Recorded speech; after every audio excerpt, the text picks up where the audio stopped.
মাননীয় সংসদ নেতা। বিসমিল্লাহির রহমানির রহিম। ধন্যবাদ মাননীয় স্পিকার।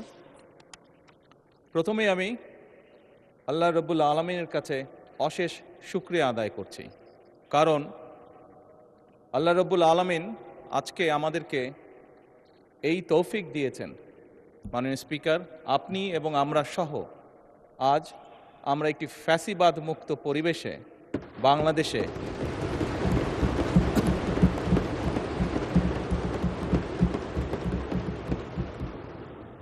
বাংলাদেশের মানুষের সমর্থনের ভিত্তিতে এই সংসদ অধিবেশনে বসেছি এবং আলহামদুলিল্লাহ আল্লাহর রহমতে প্রায় 1 মাস 25 দিন যাবৎ এই সংসদ পরিচালিত হয়েছে এবং দেশ এবং দেশের জনগণের স্বার্থে আমরা এখানে আলোচনা করেছি এবং গুরুত্বপূর্ণ সিদ্ধান্ত গ্রহণ করেছি। মাননীয় স্পিকার, বক্তব্যের শুরুতেই আমি শ্রদ্ধার সঙ্গে স্মরণ করতে চাই 1971 সালে স্বাধীনতা যুদ্ধে এই দেশের স্বাধীনতা অর্জন করতে গিয়ে যে সকল শহীদ আত্মত্যাগ করেছেন, যে সকল মানুষ শহীদ হয়েছেন। আমি স্মরণ করতে চাই 1990 সালের স্বৈরাচারের বিরোধী আন্দোলনে সকল রাজনৈতিক দলের, গণতান্ত্রিক রাজনৈতিক দলের যে সকল নেতাকর্মী শহীদ হয়েছেন। আমি স্মরণ করতে চাই 2013 সালের শাপলা চত্বরে যে সকল মানুষকে বর্বরভাবে হত্যা করা হয়েছে। আল্লাহর দরবারে প্রার্থনা করি আল্লাহ যাতে তাদেরকে শহীদি মৃত্যু দান করেন।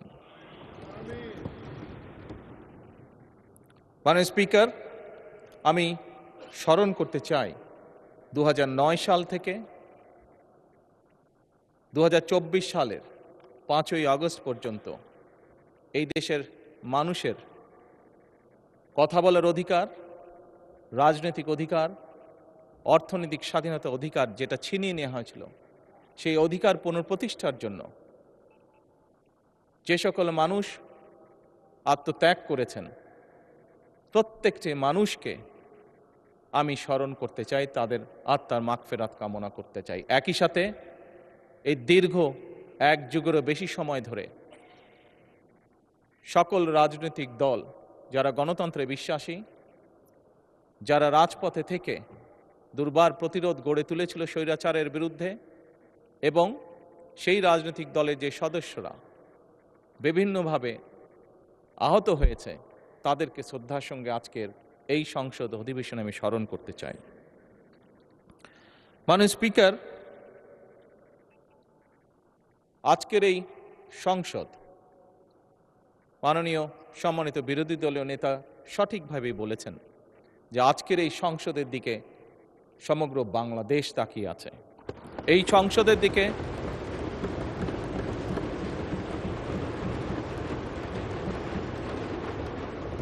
পৃথিবীর প্রতিটি কর্নারে যেখানেই একজন বাংলাদেশি আছে, সম্ভবত প্রত্যেকটি মানুষ এই সংসদের বর্তমান এবং এই সংসদের ভবিষ্যতের দিকে তাকিয়ে আছে একটি দৃঢ় প্রত্যাশা, আশা নিয়ে। মাননীয় স্পিকার, আমরা প্রায় প্রতিটি সংসদ সদস্য বিভিন্ন সময় 1 মাস 25 দিন যে আমরা সংসদ অধিবেশন হয়েছে, এই সময়ের মধ্যে প্রায় বলা যায় প্রত্যেক সদস্যই তার বক্তব্যের শুরুতে বিভিন্ন পরিস্থিতিতে, বিভিন্ন বক্তব্যে, বিভিন্ন সময় বিভিন্ন শহীদদের আত্মার মাগফিরাত কামনা করেছেন, তাদের কথা উল্লেখ করেছেন। আমরা শ্রদ্ধা নিবেদন করলাম, শ্রদ্ধা নিবেদন করেছি, ইনশাল্লাহ ভবিষ্যতেও আমরা শ্রদ্ধা নিবেদন করব। কিন্তু মাননীয় স্পিকার, শুধু কি শ্রদ্ধা নিবেদন করলেই শহীদদের প্রতি আমাদের কর্তব্য শেষ হয়ে যাবে? অবশ্যই নয়। মাননীয় স্পিকার, যে সকল মানুষ জীবন উৎসর্গ করেছেন, যে সকল মানুষ আহত হয়েছেন, পঙ্গুত্ব বরণ করেছেন, প্রত্যেকটি মানুষের একটি প্রত্যাশা বা একটি আকাঙ্ক্ষা ছিল, এবং সেই প্রত্যাশা, সেই আকাঙ্ক্ষাকে সামনে রেখেই সেই মানুষটি সেদিন রাজপথে ঝাঁপিয়ে পড়েছিল এদেশের মানুষের রাজনৈতিক অধিকারকে প্রতিষ্ঠিত করার জন্য। মাননীয় স্পিকার, কি ছিল এই মানুষগুলোর প্রত্যাশা বা আকাঙ্ক্ষা। খুব সংক্ষেপে যদি বলতে হয়, এই মানুষগুলোর প্রত্যাশা ছিল, আকাঙ্ক্ষা ছিল এমন একটি বাংলাদেশ, যে বাংলাদেশে মানুষ মুক্তভাবে কথা বলতে পারবে, আরেকজনের ব্যক্তি স্বাধীনতার প্রতি সম্মান রেখে নিজের মতামতকে প্রকাশ করতে পারবে। এই মানুষগুলির প্রত্যাশা ছিল এমন একটি বাংলাদেশ যেখানে তারা তাদের যোগ্যতা অনুযায়ী তারা তাদের কর্মসংস্থানের ব্যবস্থা করতে পারবে, তাদের জীবন পরিচালনা করতে পারবে। এই রকম প্রত্যাশাগুলো ছিল। মাননীয় স্পিকার, আমি আবারও বিরোধী দলীয় নেতার সাথে একমত প্রকাশ করছি। উনি উল্লেখ করেছেন ওনার বাবা একজন কৃষক ছিলেন এবং কৃষক থাকাকালীন অবস্থায় কি এরকম সমস্যা ফেস করেছেন এই দেশের কৃষক, সেটি সেই সময় হোক, এটি বর্তমান সময় হোক। মাননীয় স্পিকার, এই সকল বিষয়গুলো ওনারা যেমন দেখেছেন, এই সকল বিষয়গুলো আমরা এখানে উপস্থিত প্রত্যেকটি মানুষ, প্রত্যেকটি সংসদ সদস্য আমরা দেখেছি। আমাদের পরিবারে বর্তমানেও কেউ না কেউ প্রত্যক্ষ পরোক্ষভাবে কৃষির সাথে জড়িত। আমরা যে গিয়েছি 12 তারিখের নির্বাচন, আমরা 12ই ফেব্রুয়ারি নির্বাচন হোক, 1991 সালে নির্বাচন হোক, 2001 সালে নির্বাচন হোক, 1996 সালে নির্বাচন হোক, প্রতিটি নির্বাচনে এখানে উপস্থিত প্রত্যেকটি মানুষ আমরা গ্রামে গিয়েছি, খেতে গিয়েছি, কৃষকের কাছে ভোট চেয়েছি, কৃষাণীর কাছে ভোট চেয়েছি, সকল প্রকার মানুষের কাছে আমরা ভোট চেয়েছি। আমরা জানি আমাদের কৃষক ভাইদের কি অবস্থা। মাননীয় বিরোধী দলের নেতাকে আশ্বস্ত করে বলতে চাই, কৃষকদের এই সমস্যা থেকে বের করে আনার জন্যই আমরা আমাদের ম্যানিফেস্টোতে কৃষক কার্ড রেখেছিলাম। মাননীয় স্পিকার,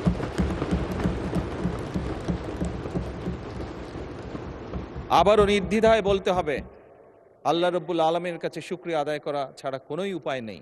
আল্লাহর রহমত ছিল বলেই বাংলাদেশের মানুষের সমর্থন নিয়ে আমরা সরকার গঠন করার পরে দ্রুততার সাথে আমরা চেষ্টা করেছি সেই কৃষক ভাইদের পাশে দাঁড়ানোর জন্য। আজকে হ্যাঁ, মাননীয় স্পিকার, হয়তো অনেকেই বলতে পারে যে কয়জনকে আপনারা দিয়েছেন কৃষক কার্ড। আমরা দেওয়া শুরু করেছি মাননীয় স্পিকার, পর্যায়ক্রমিকভাবে। আমরা কৃষক বলতে যাদেরকে বোঝায় তাদের কাছে ধীরে ধীরে আমরা পৌঁছাবো। এবং শুধু কৃষক বলতে সাধারণত আমরা যে বুঝি যে মানুষগুলো, শুধু তাই নয়, যে ধান ফলায় শুধু সেই কৃষকই নয়, যে ধান ফলায়, যে মৎস্য চাষ করে, যে গবাদি পশু চাষ করে, প্রত্যেক ধরনের কৃষকের কাছে আমরা পৌঁছতে চাই। এবং এটি বলতে পারি, আমরা মাননীয় স্পিকার শুরু করেছি, আল্লাহর রহমতে আমরা এই কাজটি শুরু করেছি, কৃষকের ভাগ্য পরিবর্তনের কাজ আমরা শুরু করেছি, এই সংসদে নির্বাচিত প্রতিনিধিরা শুরু করেছে। এবং একটু আগে বিরোধী দলের নেতা ওই গ্যালারি দেখিয়ে বললেন যে ওখানে ভবিষ্যৎ প্রজন্ম যারা বসে আছে, ইনশাল্লাহ তারা সেই কাজটিকে এগিয়ে নিয়ে যাবে এই কৃষকদের ভাগ্য পরিবর্তন করার জন্য। মাননীয় স্পিকার, খুব সঠিকভাবে বিরোধী দলের নেতা বলেছেন এই দেশের শিক্ষা অঙ্গন বা ছাত্রদের কথা। মাননীয় স্পিকার, আমরা অবশ্যই চাই না যে আমাদের যে শিক্ষা অঙ্গনগুলোর যে অবস্থা, শিক্ষার্থীদের যে অবস্থা, সেটি এরকম থাকুক, সেটি অবশ্যই পরিবর্তিত হোক। মাননীয় বিরোধী দলীয় নেতার এক সন্তান ব্রিটেনে থাকেন। যেভাবেই হোক রাজনৈতিক কারণে বহু বছর আমাকেও ব্রিটেনে থাকতে হয়েছিল। আমি দেখেছি সেই দেশের স্কুলগুলি কেমন। যখন স্কুলগুলো দেখতাম, সেই দেশের স্কুলের বাচ্চাদেরকে দেখতাম, এই বাংলাদেশের একজন নাগরিক হিসাবে রাজনীতির সাথে জড়িত আছি বলেই খুব স্বাভাবিকভাবেই মনে হতো, আহা, আমার দেশের স্কুলগুলো কেন এমন হতে পারে না।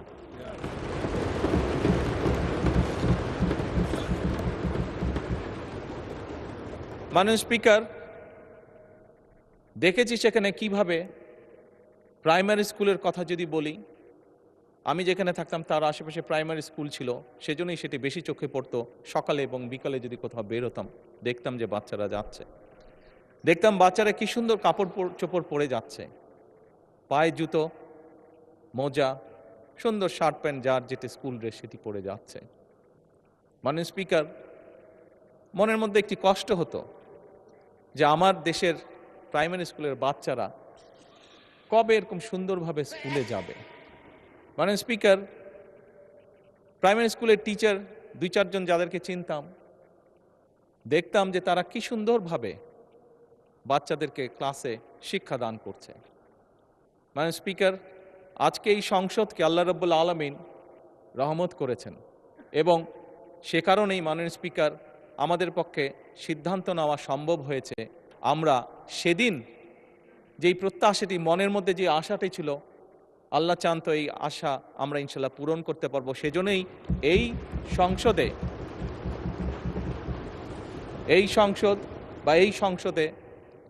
মাধ্যমে যে সরকার গঠিত হয়েছে, মাননীয় স্পিকার, এই সরকার সিদ্ধান্ত গ্রহণ করেছে এবং কাজও শুরু করেছে। আমরা ইনশাল্লাহ আগামী জুলাই মাস থেকে পর্যায়ক্রমিকভাবে ধীরে ধীরে প্রাইমারি স্কুলের বাচ্চাদেরকে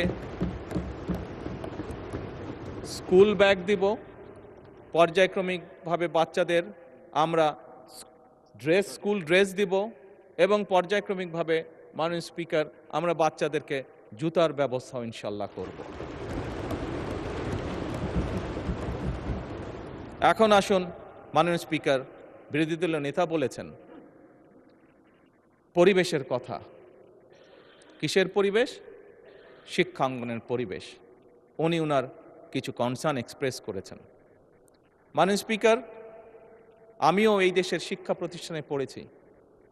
90-এর স্বৈরাচার বিরোধী আন্দোলনের সময় আমি বেশ অনেকবার সেই সময় রাজনৈতিক ডামাডোলে শিক্ষাঙ্গনের মধ্যে পড়েছিলাম।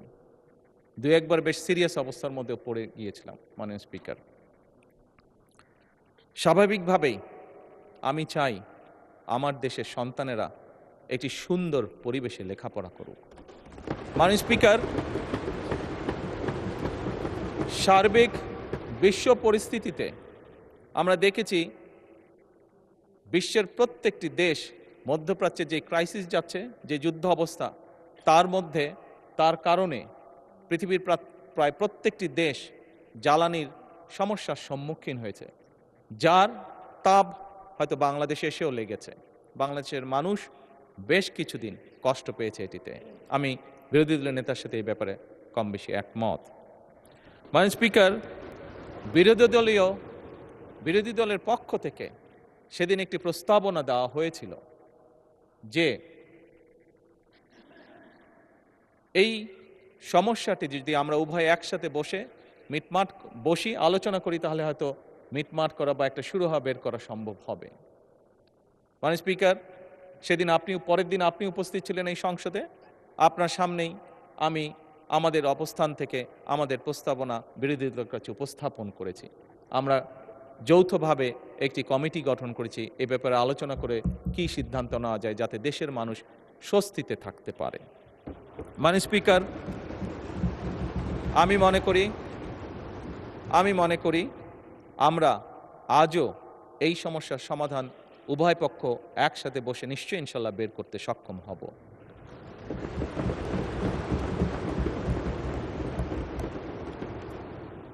মাননীয় স্পিকার, যে কথাটি একটু আগেই বলেছি, অনেকদিন বাধ্য হয়ে বিদেশে থাকতে হয়েছিল।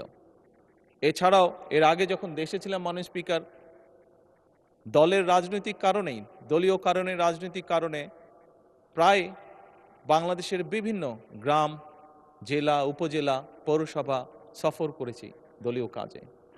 মাননীয় স্পিকার, সেই সময় দেখেছি এবং সেই সময় দেখে আমার কাছে মনে হয়েছে যে এই দেশে আমরা যত পরিকল্পনাই গ্রহণ করি না কেন, মাননীয় স্পিকার, এই পরিকল্পনাগুলোকে যদি সফল করতে হয়, দেশের অবস্থার যদি পরিবর্তন করতে হয়, মাননীয় স্পিকার, তাহলে আমাদের এই টোটাল জনসংখ্যার অর্ধেক যারা, তাদেরকে আমরা যদি অবজ্ঞা করি, পেছনে ফেলে রাখি, তাহলে কোনোভাবেই সেটি সম্ভব নয় মাননীয় স্পিকার।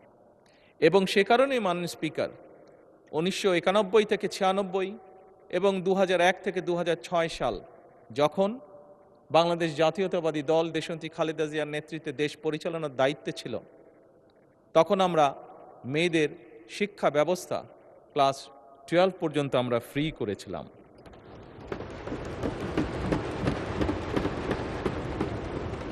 মাননীয় স্পিকার, সেজন্যই এই নারী সমাজ যাতে দেশ গঠনে আরও বেশি ভূমিকা রাখতে পারে, সেজন্যই বর্তমান সরকার সিদ্ধান্ত গ্রহণ করেছে, পরিকল্পনা নিয়েছে যে আমরা মেয়েদের স্নাতক বা ডিগ্রি পর্যন্ত আমরা শিক্ষা ব্যবস্থা ফ্রি করব। এবং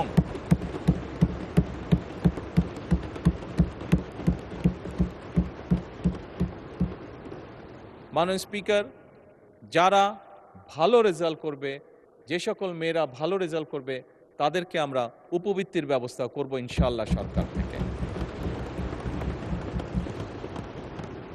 মাননীয় স্পিকার, শুধুমাত্র লেখাপড়াই নয়, মেয়েদেরকে, নারীদেরকে যদি আমরা অর্থনৈতিকভাবে স্বাবলম্বী করে গড়ে তুলতে পারি, তাহলে দেশকে আরও দ্রুত সামনের দিকে এগিয়ে নিয়ে যাওয়া সম্ভব। এবং এইটি করার লক্ষ্যেই আমরা ফ্যামিলি কার্ড নামে একটি কার্ড, এটার প্রতিশ্রুতি আমরা নির্বাচনের আগে দেশের জনগণের কাছে দিয়েছিলাম। আবারও আল্লাহর কাছে অশেষ শুকরিয়া আদায় করি, আল্লাহর রহমতে এই ফ্যামিলি কার্ড যেটি আমরা প্রতিশ্রুতি দিয়েছিলাম, সেটিরও বাস্তবায়নের কাজ আমরা শুরু করেছি। এবং এই সংসদেই মাননীয় স্পিকার, দুদিন আগে আমাদের তরুণ সদস্য জনাব হাসনাত আমাকে ফ্যামিলি কার্ড নিয়ে একটি প্রশ্ন করেছিলেন যে এই ফ্যামিলি কার্ড কিভাবে কন্ট্রিবিউট করতে পারে দেশের ইকোনমিতে। আমি সংক্ষেপে সেটি তুলে ধরেছিলাম এই মহান সংসদের সামনে। এবং সেদিন আমি পরিষ্কারভাবে বলেছিলাম, অনেকেরই মনেই প্রশ্ন আছে, এত টাকা কিভাবে দিবে এবং এত টাকা এইভাবে দিয়ে দিলে সম্ভব কিনা। আমাদের সকলকে বিষয়টি একটু অন্যভাবে দেখতে হবে। যেই টাকাটি আমরা ফ্যামিলি কার্ডের মাধ্যমে দিচ্ছি, এটি ইনভেস্টমেন্ট হিসেবে দেখতে হবে, এবং আপনি যখন ইনভেস্ট করবেন রিটার্ন অবশ্যই আসবে। আমি সেদিন বলেছিলাম, মাননীয় স্পিকার, আমি সেদিন বলেছিলাম যে এই ফ্যামিলি কার্ডের যেই টাকা ফ্যামিলি কার্ডে যাবে, একজন নারী যেটি পাবে, উনি যেই কাজে ব্যবহার করবেন এই টাকাটা, সেই ব্যবহৃত টাকাটা এই দেশের গ্রামীণ অর্থনীতিকে ধীরে ধীরে শক্তিশালী করে তুলবে।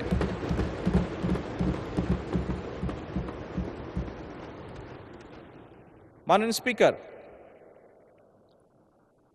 মাননীয় বিরোধী দলীয় নেতা ওনার নির্বাচনী এলাকা সম্পর্কে একটি কথা বলেছেন, বেশ কিছু বিবরণ দিয়েছেন। এই সংসদে আজকে দাঁড়িয়ে আমি আমার অবস্থান থেকে পরিষ্কারভাবে বলতে চাই, অনুরোধ জানাবো মাননীয় বিরোধী দলীয় নেতাকে, মাননীয় বিরোধী দলীয় নেতা, আমি যে মন্ত্রণালয়ের অধীন কাজ, আমার পাশেই সেই মিনিস্টার সাহেব বসে আছেন। প্রোটোকল হিসাবে মিনিস্টার সাহেবকে আমি এরই ভিতরে নির্দেশনা দিয়েছি যে আপনার কাজগুলো উনি দেখবেন, এবং তার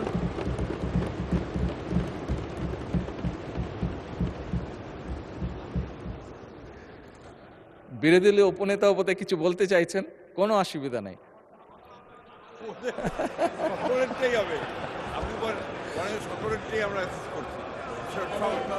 মাননীয় স্পিকার, যে এক মিনিট, একটু আগে ফরিদপুর 1 আসনের সংসদ সদস্য এসেছিলেন, উনিও কিছু কথা আমাকে বলেছেন। মাননীয় স্পিকার, আমি প্রথমেই বলেছি, এই সংসদ বাংলাদেশের মানুষের জন্য, এই সংসদ বাংলাদেশের জন্য।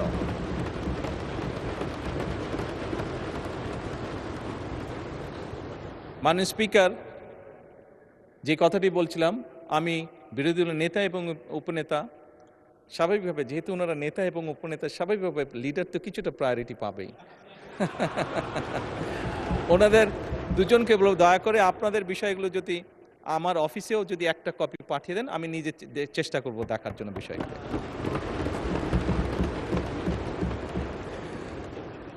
মাননীয় স্পিকার,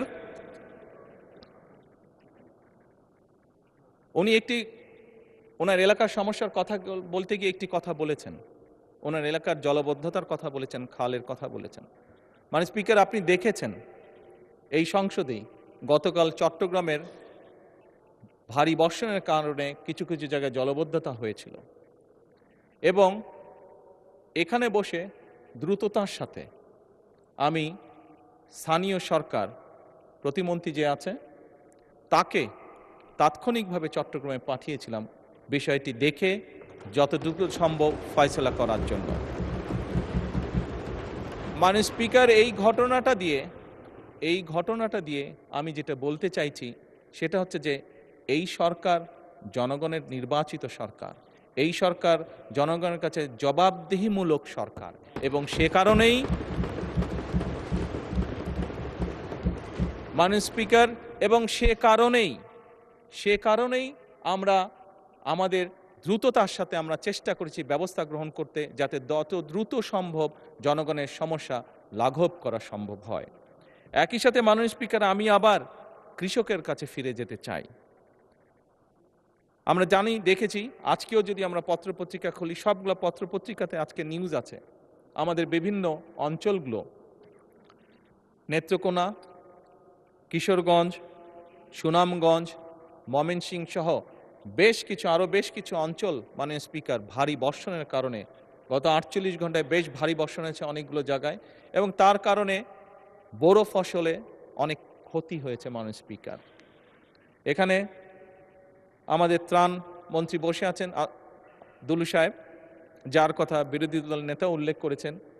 ওনাকে গতকালকেই আমি নির্দেশনা দিয়েছি, তারও দুদিন আগে যখন ওয়েদার ফোরকাস্ট আমি দেখেছিলাম সেই স্থানীয় প্রশাসনকে আমি নির্দেশনা দিয়েছিলাম যে সকলের লিস্ট করে কোথায় কোথায় বোরো ধানের কৃষক আছে, কারা কারা ক্ষতিগ্রস্ত হতে পারে, কি কি হতে পারে সেই ব্যবস্থা গ্রহণ করার জন্য। মাননীয় স্পিকার, এই কথাটা দিয়েও আমি বলতে চাইছি যে এই সরকার জনগণের সরকার, জনগণের নির্বাচিত সরকার। আমাদের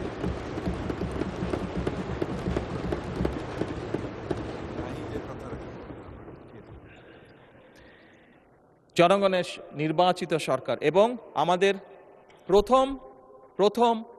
প্রথম দায়িত্বই হচ্ছে জনগণের দেখভাল করা। মাননীয় স্পিকার,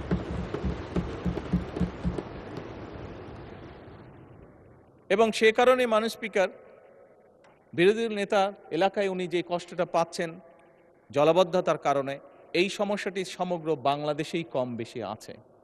মাননীয় স্পিকার, বাংলাদেশে এরকম অনেক জায়গা আছে যেখানে বর্ষাকালেও কৃষকরা পানির কষ্ট ভোগ করে, যেখানে বর্ষাকালেও বিভিন্ন সময় সেচ ব্যবস্থা তারা দিতে পারে না, শুধুমাত্র সঠিকভাবে সেচের পানি তারা আনতে পারে না বলে। এবং সে কারণেই মাননীয় স্পিকার, শহীদ রাষ্ট্রপতি জিয়াউর রহমানের সেই যুগান্তকারী খাল খনন কর্মসূচি আমরা আবারও শুরু করেছি।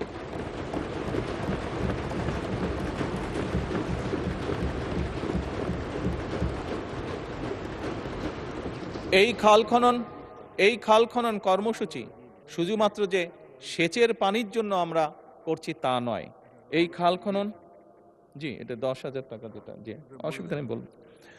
এই খাল খনন যে শুধুমাত্র সেচের পানির জন্য আমরা ব্যবস্থা করছি তার জন্য নয়। মাননীয় স্পিকার, 20 কোটি মানুষের দেশ, বহু জায়গায় আপনি গ্রামের সন্তান। মাননীয় স্পিকার, আপনি দেখেছেন আপনার এলাকাতেও, আমরা সবাই জানি কম বেশি আমাদের প্রত্যেকের এলাকাতে গ্রামে কৃষকরা ডিপ টিউবওয়েল ব্যবহার করছেন। ঢাকা শহরে প্রতিদিন প্রায় 3 লক্ষ লিটার পানির প্রয়োজন হয়। 3 কোটি লিটার পানির প্রয়োজন হয়। এর অধিকাংশ, অর্ধেকের মতন নদী থেকে আনা হচ্ছে, আবার প্রায় অর্ধেকের মতন পানি মাটির নিচ থেকে টেনে তোলা হচ্ছে। এর ফলে পানির যে স্তর সেটি অনেক নিচে নেমে যাচ্ছে। মাননীয় স্পিকার, আমরা যদি এরকম এই বিষয়গুলো যদি এখনই অ্যাড্রেস না করি, আগামী যে ভবিষ্যৎ প্রজন্ম যারা ওই গ্যালারিতে বসে একটু আগে আমাদের আলোচনা শুনেছিল, এই মানুষগুলো, এই সন্তানগুলো বিপদে পড়ে যাবে। এবং এর বাংলাদেশের প্রেক্ষাপটে এই সমস্যার সমাধান হচ্ছে, আমরা যদি এখন কাজ শুরু করি মাননীয় স্পিকার, এর শুভ ফল পেতেও আমাদের প্রায় 20 বছরের মতন সময় লাগবে। আমরা যদি আজকে খাল খনন শুরু করি, এই খালের পানি আস্তে আস্তে নিচে যাবে এবং যেই জায়গাটা খালি হয়ে গেছে সেটা রিফিল হতেও মিনিমাম 20 বছর সময় লাগবে মাননীয় স্পিকার। সেজন্যই মাননীয় স্পিকার আমরা এই খাল খনন কর্মসূচি শুরু করেছি। আমরা শিক্ষার কাজ শুরু করেছি। স্কুলের প্রাইমারি স্কুলের ছেলেদের বাচ্চাদেরকে আমরা ব্যাগ, বই, জুতো দিয়ে আমরা তাদেরকে উৎসাহিত করতে চাচ্ছি লেখাপড়ায়। আমরা প্রাইমারি স্কুলের শিক্ষকদেরকে তাদের সম্মানই বাড়াতে চাচ্ছি, যাতে করে তারা মনোযোগ দিতে পারে শিক্ষার্থীদেরকে শেখানোর জন্য। এবং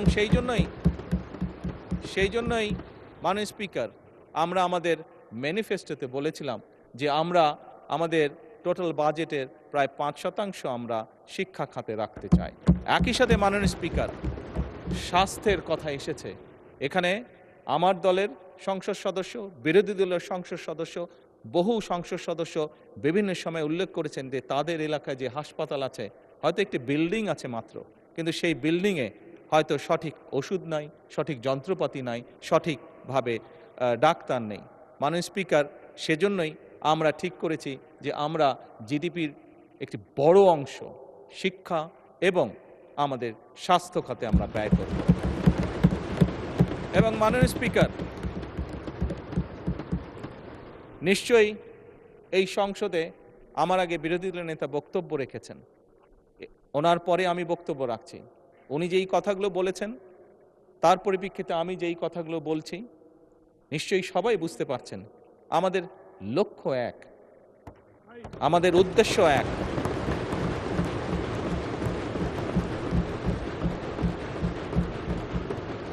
আমাদের গন্তব্য এক। লক্ষ্য কি? লক্ষ্য হচ্ছে বাংলাদেশের মানুষ। উদ্দেশ্য কি? উদ্দেশ্য হচ্ছে একটি সমৃদ্ধশালী বাংলাদেশ। গন্তব্য কি?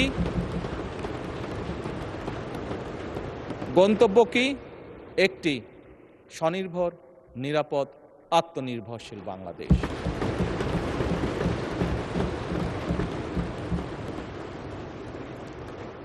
মাননীয় স্পিকার, এটি সংসদ, জাতীয় সংসদ।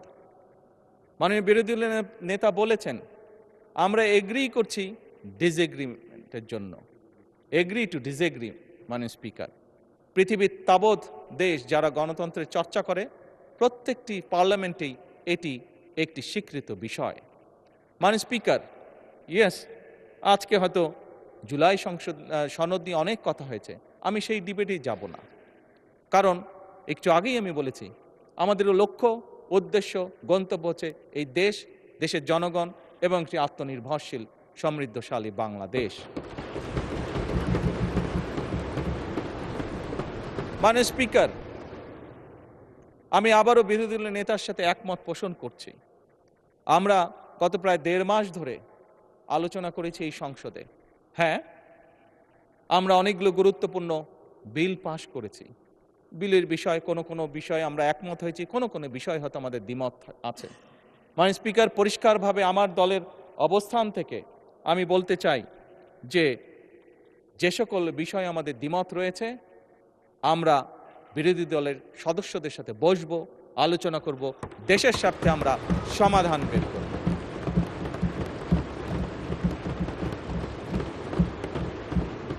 মাননীয় স্পিকার, নিশ্চয়ই আপনারও মনে আছে, এখানে সকলেরই মনে আছে, রোজার সময় বিরোধী দলীয় নেতা আমাকে ওনাদের ইফতার পার্টিতে দাওয়াত করেছিলেন। আমরা সেখানে গিয়েছিলাম। আমি গিয়েছিলাম, আমার সাথে আজকের হোম মিনিস্টারের সাথে ছিলেন। আমরা সেখানে ওনাদেরকে প্রস্তাব দিয়েছিলাম যে ডেপুটি স্পিকারের প্রস্তাবটি, যে ওটা ওনাদের দলীয় সিদ্ধান্তের কারণে ওনারা সেটা গ্রহণ করেন, সেটা ওনাদের পলিসির ব্যাপার। কিন্তু আমরা ওনাদেরকে প্রস্তাব দিয়েছিলাম যে আমরা চাই যে ডেপুটি স্পিকার আমরা ওনাদের কাছ থেকে চেয়েছিলাম। মাননীয় স্পিকার, আজকে আবারও পরিষ্কারভাবে আমি বলতে চাই, এই প্রস্তাবটি মাননীয় বিরোধী দলের নেতা এবং মাননীয় বিরোধী দলের সদস্যবৃন্দ, আমাদের এই প্রস্তাবটি এখনো ওপেন আছে। আমরা এখনো এই প্রস্তাবটি ওপেন রেখেছি। এই প্রস্তাবটি দেওয়ার মাধ্যমে আবারও আমরা আমাদের পরিষ্কার ইন্টেনশন বোঝানোর চেষ্টা করেছি। যেভাবে ঠিক বিরোধী দলের নেতা সেদিন বলেছিলেন যে আসুন আমরা দুই দল মিলে যদি একসাথে একটি কমিটি গঠন করি, যেখানে জ্বালানির বিষয়ে যদি কোনো সমস্যা থেকে থাকে আমরা আলোচনা করে একটি সিদ্ধান্ত নিতে পারবো। ওনারা যেরকম ওনাদের ইন্টেনশন দেখিয়েছেন, আমরাও সেই সময় আমাদের ইন্টেনশন পরিষ্কারভাবে তুলে ধরেছি। একইভাবে মাননীয় স্পিকার, এই সংসদ অধিবেশন শুরুর আগে আমি ওনার বাসায় গিয়েছিলাম। ওনার বাসায় গিয়ে দেশ পরিচালনা করার জন্য ওনাদের সহযোগিতা আমি চেয়ে এসেছিলাম। একইভাবে আমি নাহিদ ইসলামেরও বাসায় গিয়েছিলাম। এনসিপির কাছে আমি বলেছিলাম দেশ পরিচালনায় আপনাদেরও সহযোগিতা প্রয়োজন। মাননীয় স্পিকার,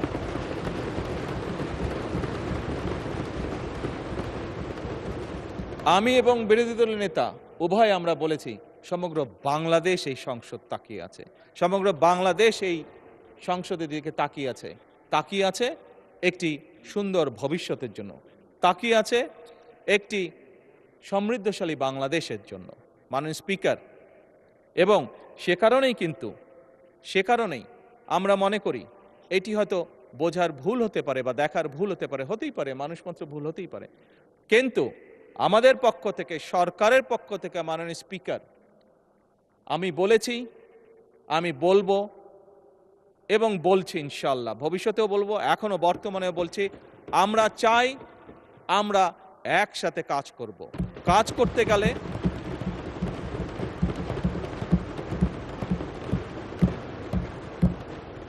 মাননীয় স্পিকার, অতীতে যতবারই গণতন্ত্র চলতে শুরু করেছিল বিভিন্ন সময় গণতন্ত্র বাধাগ্রস্ত হয়েছে।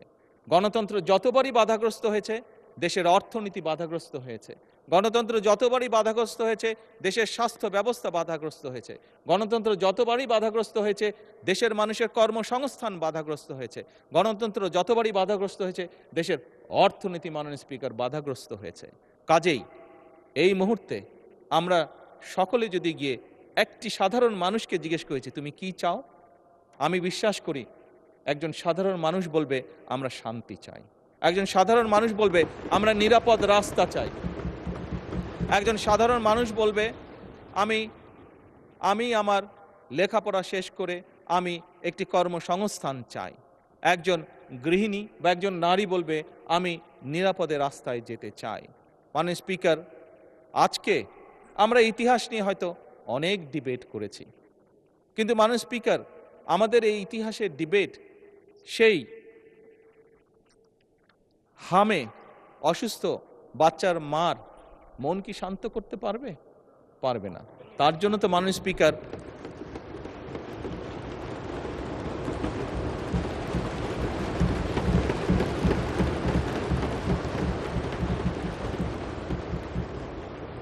অথবা মাননীয় স্পিকার, যে ছেলেটি ইউনিভার্সিটি পাশ করে চাকরি সংস্থানের জন্য মাসের পর মাস ঘুরে বেড়াচ্ছে, তাকে কি আমরা আমাদের এই যে ঐতিহাসিক ডিবেট, কে আমরা কি করেছি অতীতে, সেই ডিবেট দিয়ে তাকে কি আমরা কিছু বুঝ দিতে পারবো? মাননীয় স্পিকার, পারবো না।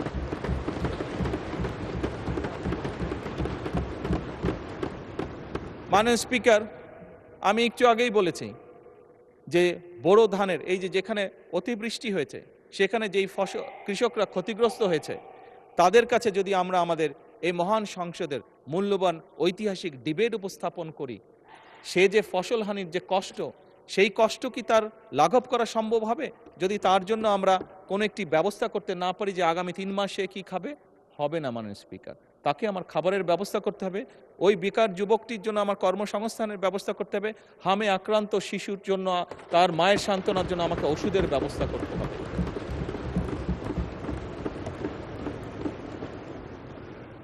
মাননীয় স্পিকার, আমার কাছে একজন রাজনীতিবিদ হিসাবে মনে হয় খুব সম্ভবত বাংলাদেশের মানুষ যত না রাজনৈতিক ডিবেট চায়, যত না রাজনৈতিক বিভিন্ন বক্তব্য চায়, তার থেকে তারা তাদের সমস্যার সমাধান চায়। মাননীয় স্পিকার, আজকে ক্ষেত্র বিশেষ আমি দেখছি বিরোধী দলের বন্ধুরাও আমার কিছু কিছু কথায় টেবিল থাপড়াচ্ছেন। মাননীয় স্পিকার, এই যে চেয়ারটা আপনি দেখছেন, যেই চেয়ারে আমি এখানে বসছি আপনার সামনে, মাননীয় স্পিকার, এই চেয়ারটি খুব কঠিন একটি চেয়ার। মাননীয় স্পিকার, এই চেয়ারটি দেখলে মনে হয় বসতে খুব আরাম, আসলে মাননীয় স্পিকার মোটেও আরামের না।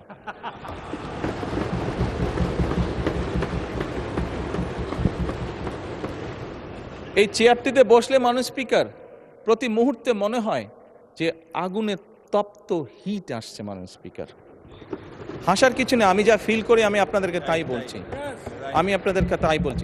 মাননীয় স্পিকার, এই চেয়ারের থেকে উঠে দাঁড়িয়ে আপনার সামনে বক্তব্যে আমি হয়তো অনেক পপুলার কথা বলতে পারতাম, যেটাতে আরো অনেক বেশি তালি হতো মাননীয় স্পিকার। কিন্তু এই চেয়ার আমাকে বলে যে আমি সবসময় পপুলার কথা বলতে পারি না, আমাকে সেটাই বলতে হবে।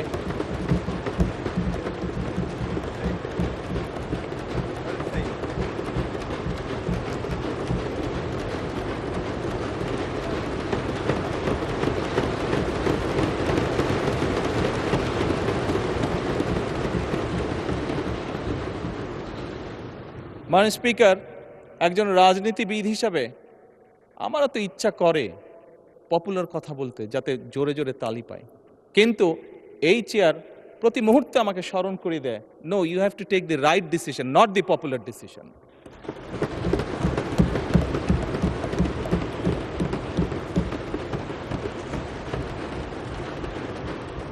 মাননীয় স্পিকার, আপনার মাধ্যমে আজকে এই সংসদের এই সবুজ চেয়ারে যারা বসে আছেন, আমি মনে করি আজকে বোধহয় আমাদেরকে সিদ্ধান্ত নিতে হবে যে আসুন আমরা পপুলার ডিসিশনে আলাপ করব না, আমরা আলাপ করব সঠিক ডিসিশনের ব্যাপারে, রাইট ডিসিশনের ব্যাপারে। মাননীয় স্পিকার, আজকে এই সংসদ অধিবেশনের শেষ দিন, আজকে অধিবেশন শেষ হয়ে যাবে।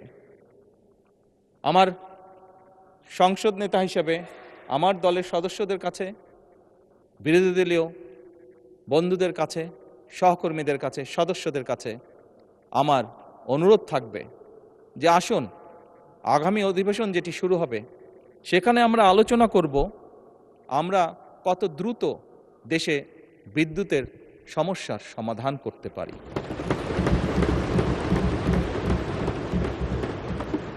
মাননীয় স্পিকার, আমরা আলাপ করতে চাই, আমি আলাপ করতে চাই আগামী সংসদে কত দ্রুত আমরা কত বেশি সংখ্যক মানুষের কর্মসংস্থান, দেশেই হোক বিদেশি হোক, তৈরি করতে পারি। মাননীয় স্পিকার, এই সংসদে দাঁড়িয়ে আমি আলাপ করতে চাই যে আমাদের শিক্ষা প্রতিষ্ঠান, আমাদের হাসপাতালগুলোতে কত দ্রুত শিক্ষা এবং চিকিৎসা সুবিধা আমরা পৌঁছে দিতে পারি।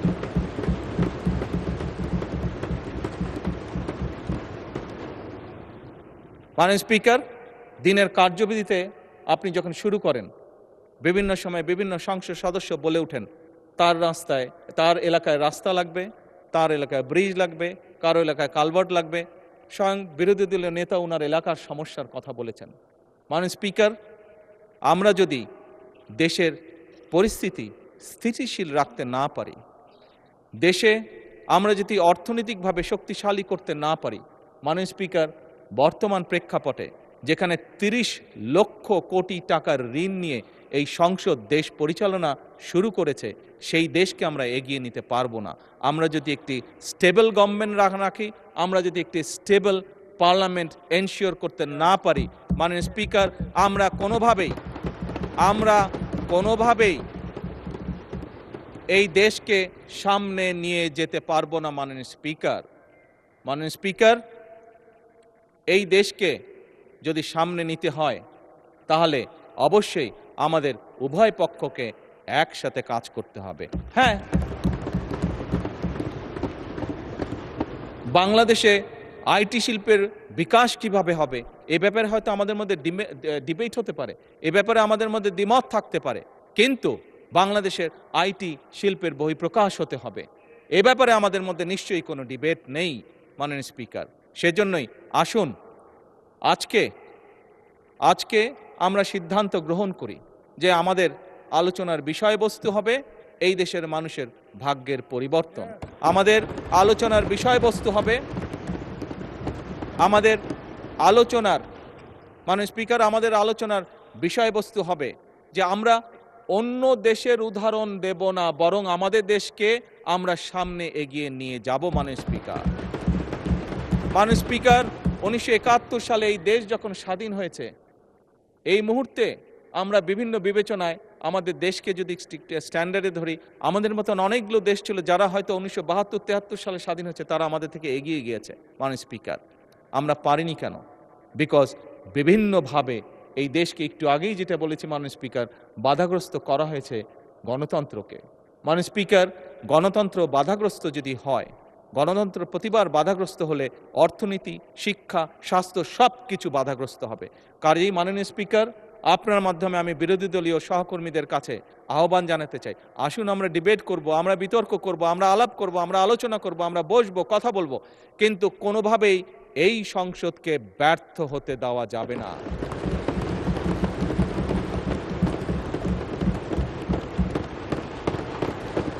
মাননীয় স্পিকার, অতীতে আমরা দেখেছি সরকারকে ব্যর্থ করার জন্য 173 দিন হরতাল ডাকা হয়েছিল।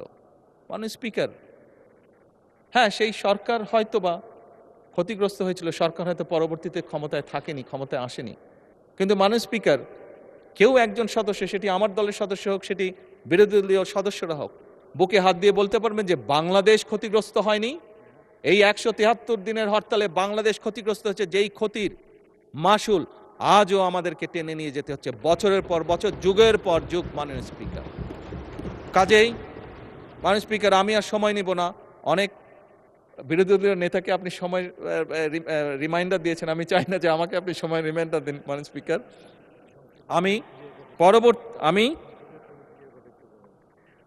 আমি বিরোধী দলীয় নেতার সাথে একমত হয়েই বলতে চাই যে কথাটি কয়েকবার আমি রিপিট করেছি, আবারও আমি রিপিট করতে চাই, কারণ আমি মনে করি এটা উনি একটি ইম্পর্টেন্ট কথা বলেছেন, যার সাথে আমি সম্পূর্ণভাবে একমত। এই সংসদ মানে পুরো বাংলাদেশ।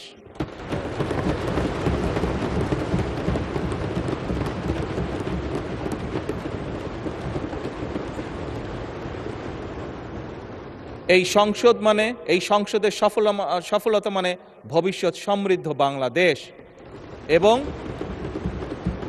মাননীয় স্পিকার, এটি সংসদের রীতি, সংসদের নীতি। মাননীয় স্পিকার, একটি দল সরকারে থাকবে, একটি দল বিরোধী দলে থাকবে। সেই জন্যই আমি বারে বারে বলছি, এই সংসদের দ্বারা গঠিত সরকার। মাননীয় স্পিকার, এই সরকারের টিকে থাকা, এই সরকারের সফলতা মানেই কিন্তু সমৃদ্ধির পথে এগিয়ে যাওয়া। কারণ আমি বিশ্বাস করি এই সংসদ এমন একটি সংসদ যা বাংলাদেশের অতীতে কোনো দিন হয়নি। বর্তমানে সংসদ, বর্তমান এবং ভবিষ্যতে হবে সেটি হলো উভয় পক্ষ দেশের স্বার্থে আমরা একসাথে কাজ করব।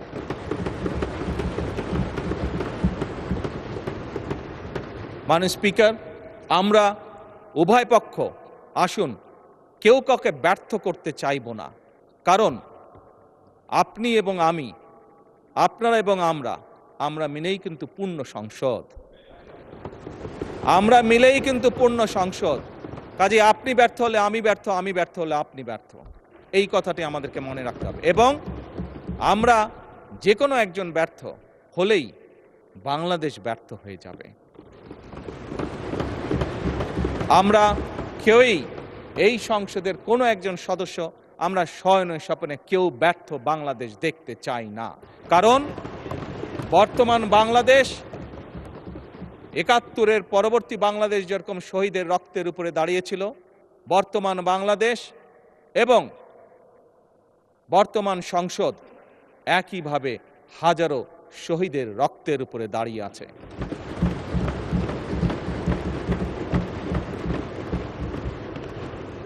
মাননীয় স্পিকার, শেষ অধিবেশনের দিনে আমি আমার অবস্থান থেকে আবার পরিষ্কার করে দিতে চাই, আমার সরকারের অবস্থান থেকে আবার পরিষ্কার করে দিতে চাই যে আমরা সব সময়, সকল সময় প্রস্তুত আছি বিরোধী দলের সদস্যদের সাথে বাংলাদেশের স্বার্থে, বাংলাদেশের মানুষের সাথে যে কোনো আলাপ আলোচনায় অংশগ্রহণ করার জন্য। এবং আলাপ আলোচনার ভিত্তিতে আমরা সকলে একসাথে এই দেশকে ইনশাল্লাহ সামনের দিকে এগিয়ে নিয়ে যাব। এই দেশের মানুষের প্রত্যাশা পূরণ করার আমাদের সর্বশক্তি দিয়ে চেষ্টা করব। মাননীয় স্পিকার, মাননীয় স্পিকার, এবার পরিশেষে আমি আন্তরিকভাবে আমার পক্ষ থেকে, আমার সরকারের পক্ষ থেকে, আমাদের সংসদের পক্ষ থেকে মাননীয় স্পিকার আপনাকে আন্তরিকভাবে ধন্যবাদ জানাচ্ছি। আমি ধন্যবাদ জানাতে চাই মাননীয় ডেপুটি স্পিকার, মন্ত্রিসভার মাননীয় সদস্যবৃন্দদেরকে, মাননীয় চিফ হুইপবৃন্দকে এবং সকল সংসদ সদস্যবৃন্দকে। আমি বিশেষভাবে ধন্যবাদ জানাতে চাই মাননীয় বিরোধী দলীয় নেতা এবং বিরোধী দলীয় সকল সদস্যবৃন্দকে, কারণ একটু আগেই আমি বলেছি, আমরা ছাড়া আপনারা পরিপূর্ণ নন, আপনারা ছাড়া আমরা পরিপূর্ণ নই। সেই কারণেই আমি মাননীয় বিরোধী দলীয় নেতা এবং বিরোধী দলের সকল সদস্যদেরকে বিশেষভাবে শুভেচ্ছা জানাতে চাই। আমি আন্তরিকভাবে ধন্যবাদ জানাতে চাই মাননীয় স্পিকার, সচিবালয়ের সচিব সহ কর্মকর্তা এবং কর্মচারীবৃন্দকে, সকল কর্মচারীবৃন্দকে। তারা অক্লান্ত পরিশ্রম করেছেন এই 1.5 মাস সময় প্রায়। আমি ধন্যবাদ জানাতে চাই সরকারের বিভিন্ন মন্ত্রণালয়, বিভাগ এবং দপ্তরের কর্মকর্তা কর্মচারীবৃন্দদেরকে, যারা আমাদেরকে এই সংসদকে সহযোগিতা করেছেন এত অল্প সময় দ্রুততার সাথে এতগুলো বিল উপস্থাপন করে এইগুলো সম্পূর্ণ কাজগুলো সমাধান করার জন্য। মাননীয় স্পিকার, আমি ধন্যবাদ জানাতে চাই চিকিৎসক, পুলিশ সদস্য, ফায়ার সার্ভিসের সদস্য, গণপূর্ত বিভাগের সদস্য, বিদ্যুৎ ও টেলিগ্রাম ফোন বিভাগের সদস্য। আমি বিশেষভাবে আবারও আমি ধন্যবাদ জানাতে চাই নিরাপত্তা বাহিনী সহ সংশ্লিষ্ট সকল সেবাদানকারী প্রতিষ্ঠানের ব্যক্তিবর্গকে। জাতীয় দৈনিক পত্রিকা, বিভিন্ন সংবাদ সংস্থা, বাংলাদেশ বেতার, সংসদ, বাংলাদেশ টেলিভিশন ও বেসরকারি টিভি চ্যানেল সহ দেশের সকল গণমাধ্যম, সাংবাদিক, কর্মকর্তা, কর্মচারী বৃন্দদেরকে আন্তরিকভাবে ধন্যবাদ জানাতে চাই।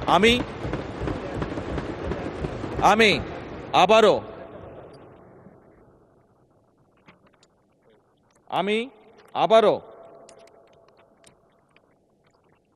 পরিষ্কারভাবে দৃঢ়চিত্তে বলতে চাই যে সকল ব্যক্তি এবং সংস্থাকে আমি ধন্যবাদ জানিয়েছি, তাদের সকলের সহযোগিতার কারণেই আজ আমরা এই সংসদটি সুন্দরভাবে এই অধিবেশনটি সমাপ্ত করতে পারলাম এবং দেশ গঠনে এই প্রত্যেকটি সংস্থা এবং প্রত্যেক ব্যক্তির অবদান রয়েছে এবং ইনশাল্লাহ ভবিষ্যতেও থাকবে।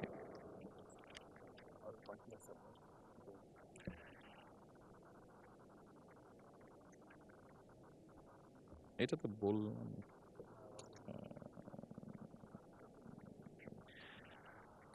মাননীয় স্পিকার, মাননীয় বিরোধী দলের নেতা,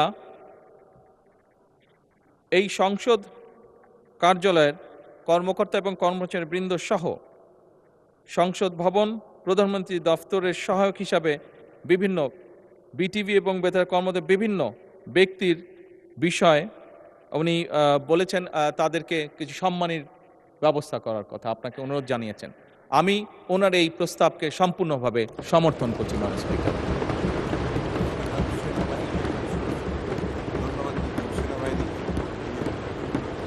মাননীয় স্পিকার,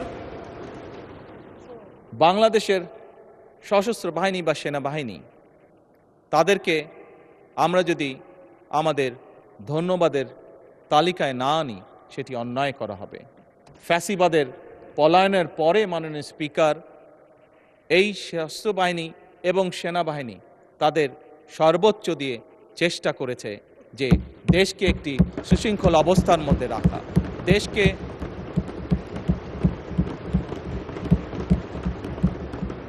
দেশে যাতে কোনো অরাজক পরিস্থিতি তৈরি হতে না পারে।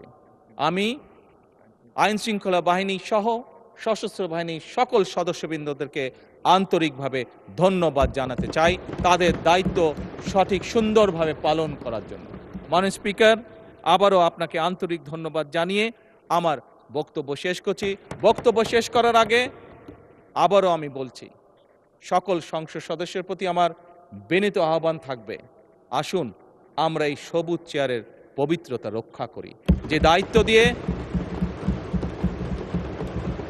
দায়িত্ব, যে প্রত্যাশা, যে আশা নিয়ে বাংলাদেশের মানুষ আমাদেরকে পাঠিয়েছে এখানে, আসুন আমরা সেই দায়িত্বের, সেই কর্তব্যের সর্বোচ্চ সম্মান আমরা প্রদান করি, যার মাধ্যমে আমরা দেশের মানুষকে সম্মান প্রদর্শন করব। কারণ দেশ এবং জনগণ থাকলেই আমরা আছি।